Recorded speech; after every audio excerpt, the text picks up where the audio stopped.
Welcome to Pulse America News. I am Kundi, and what you are about to hear right now will completely change how you see the current situation in the Middle East. Stay with me, because this is developing at a speed that no one expected, and every single minute matters right now. The situation that is unfolding in the Middle East has now crossed a line that analysts and military experts said would take years to reach. But here we are. Direct missile and drone strikes have been reported launching from Gulf region territory aimed at Iranian positions. This is not a second-hand attack. This is not an indirect confrontation. This is direct. And the reason this changes everything is simple. Until recently, whenever strikes occurred in this region, they came from naval vessels positioned far out at sea. Aircraft would fly in, carry out operations, and return. The involvement was always kept at a distance, giving everyone involved a kind of deniability. That cover is now gone. What has shifted dramatically is that a Gulf state, which had previously stayed in the background of this conflict, appears to have now moved into an openly active military role. Missiles and drones launched from its territory have reportedly reached Iranian soil. This is the kind of escalation that foreign policy experts describe as a point of no return. Once a country openly fires from its own land at another sovereign nation, the conflict dynamic transforms completely. It is no longer a proxy situation. It is a declared confrontation between states. Now here is where it gets even more serious. Qatar, another Gulf nation, has reportedly activated emergency protocols across its territory. Government alerts have been sent out to mobile phones across the entire population. Residents have been told to stay indoors, move away from windows, stay clear of open areas, and treat the situation as an active and immediate threat. These are not routine security announcements. Emergency civilian alerts of this scale only happen when authorities believe that incoming strikes are a real and present danger. The skies above the region are reportedly filled with both offensive and defensive projectiles, and the ground-level situation is described as deeply unstable. Iran, for its part, has not stayed quiet. After being on the receiving end of these strikes, Iranian military forces reportedly launched retaliatory missiles back at Bahrain.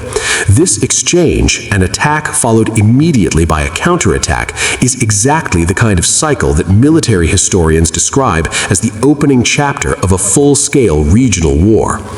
Iran has also issued a warning that is being taken extremely seriously by international observers. Iranian officials have stated that any vessel entering Gulf waters that is associated with hostile actions against Iran will be considered a legitimate military target and will be engaged accordingly. They have directly challenged the United States Navy to test that warning.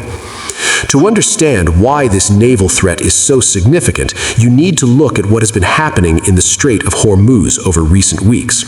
This narrow waterway is one of the most important shipping lanes on the planet. A massive percentage of the world's oil supply passes through it every single day. Recent tracking data for ships moving through that strait shows a dramatic drop in traffic. What used to be a constantly busy waterway filled with tankers and cargo vessels has become increasingly empty. Ships are rerouting. Shipping companies are keeping their vessels away. The insurance costs alone for passing through that zone have skyrocketed to levels that make many routes economically impossible. The message from Iran has been received loud and clear by the global shipping industry, even if governments are still publicly downplaying the risk. Meanwhile, inside Israel, something remarkable and deeply troubling has been acknowledged openly by Israeli authorities. The early warning system that has been the backbone of civilian protection during missile attacks is, according to their own statements, no longer functioning reliably. The system that used to give civilians anywhere from 10 to 25 minutes of warning before an incoming missile arrived is now reportedly providing warnings of only about 60 to 90 seconds. That is not enough time for a family to move from their living room to a shelter. It is barely enough time to stand up. Iranian forces forces have apparently made the deliberate and systematic destruction of radar infrastructure and interception systems a central part of their military strategy. Jordan's early warning network has reportedly also been severely damaged. The logic here is brutally clear. If you blind your enemy before the real assault begins, the actual strikes that follow will be far more devastating. Kundi here at Pulse America News, and I want you to understand the military thinking behind what Iran appears to be doing. This is not random aggression. This looks like a carefully sequenced campaign. Step 1 was to overwhelm and degrade early detection systems so that incoming missiles cannot be tracked far enough in advance for interception. Step 2 was to target the interception systems themselves, the missiles and platforms designed to shoot down incoming threats. Once those two layers are compromised, Step 3 becomes devastating strikes against actual infrastructure and military assets. The population of the targeted country goes from feeling protected to feeling completely exposed. The psychological shift is itself a weapon. When people do not know if a warning will come before a missile hits, daily life becomes impossible. Economic activity stops, movement stops, confidence in the government's ability to protect its citizens collapses. This brings us to a critical development regarding Iran's internal political situation. Reports indicate that Iran is preparing to name a successor to its supreme leadership within a very short time frame. This is significant because leadership transitions in any country during wartime create both vulnerabilities and opportunities. If the transition goes smoothly and the new leader carries the same strategic vision, the conflict will likely continue on its current trajectory. However, if internal disagreements emerge during the transition, the situation could either escalate further or, in a best-case scenario, create an opening for negotiation. Right now, the signals coming out of Tehran suggest that hardline voices are dominant and that no diplomatic solution is being seriously considered. On the American side, the United States is reportedly sending a third aircraft carrier group toward the region. To put that in perspective, a single aircraft carrier group typically includes the carrier itself, multiple guided missile cruisers and destroyers, submarines, and a total military personnel count that can reach into the thousands. 3 carrier groups operating simultaneously in a confined body of water like the Persian Gulf represents an extraordinary concentration of military power. It also represents an extraordinary concentration of risk. Kundi, reporting for Pulse America News, wants to be direct with you about something that mainstream coverage often avoids saying plainly. If Iran's military is as capable as its recent actions suggest, and if those carriers come within strike range, the consequences of losing even one of those vessels would be catastrophic, not just militarily, but in terms of human life and global geopolitical stability. Iran has also reportedly targeted data infrastructure in the region. Specific facilities linked to cloud computing and artificial intelligence operations have allegedly been struck by drones. The reasoning, according to statements from Iranian officials, is that this infrastructure was being used to support military targeting and intelligence operations against Iran. Whether that claim is accurate or not, the decision to target digital infrastructure marks another evolution in how this conflict is being fought. Modern warfare increasingly blurs the line between physical and digital battlefields, and we are seeing that play out in real time. Britain has also reportedly begun moving military assets toward the region.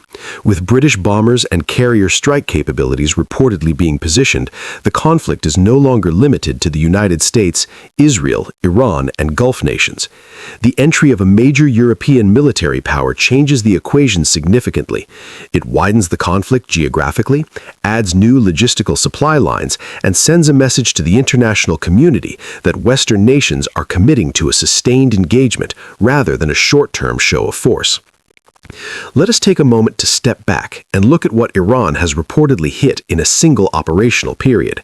Strikes have been reported against targets in Iraq, Qatar, Saudi Arabia, Israel, and the United Arab Emirates, all within an extremely short window of time. The UAE has stated that it managed to intercept a significant number of incoming projectiles. Saudi Arabia is dealing with its own damage assessment. Iraq finds itself in the impossible position of being geographically caught between the major parties in this conflict, with strikes occurring on its territory regardless of its own preferences. Each of these countries is now facing a decision. How much more can they absorb before they are forced to respond more aggressively? And what does a more aggressive response from any of them do to the overall regional picture? The answer to that question is not reassuring. Gulf nations have reportedly been asking the United States to halt its strikes, arguing that the continuation of American military operations is preventing any possibility of a ceasefire or negotiated pause. But those requests appear to have been set aside. American strikes continue, Iranian retaliation continues, and the cycle feeds itself. Each round of strikes gives both sides more domestic political pressure to respond, making de-escalation harder with every passing hour. The economic dimension of this conflict cannot be ignored. American strategic interest in Iranian oil and gas resources has been cited repeatedly as a background motivator for the intensity of engagement. Iran sits on some of the largest proven hydrocarbon reserves in the world. Control over, or at minimum denial of access to, those resources carries enormous long-term economic significance. But here is the reality that every serious analyst understands. Iran is not a small or weak country that will simply accept terms under military pressure. It is a nation with deep strategic depth, a large and motivated military, significant ballistic missile capability, and relationships with armed groups across the broader region that can open additional fronts if the situation demands it. As Condi and Pulse America News continue to track this situation, the picture that emerges is one of a conflict that has passed through every diplomatic off-ramp without stopping. Ceasefire proposals have not gained traction. Back-channel negotiations, if they exist at all, have not produced any visible results. The military momentum on all sides appears to be driving events faster than political decision-makers can respond. What ordinary people in the affected region are experiencing right now is important to keep in mind amid all the strategic analysis. Families receiving emergency alerts on their phones and being told to stay away from windows. Civilians in multiple countries waking up to the sound of air defense systems. Workers at ports watching shipping traffic disappear. Business owners watching economic activity freeze.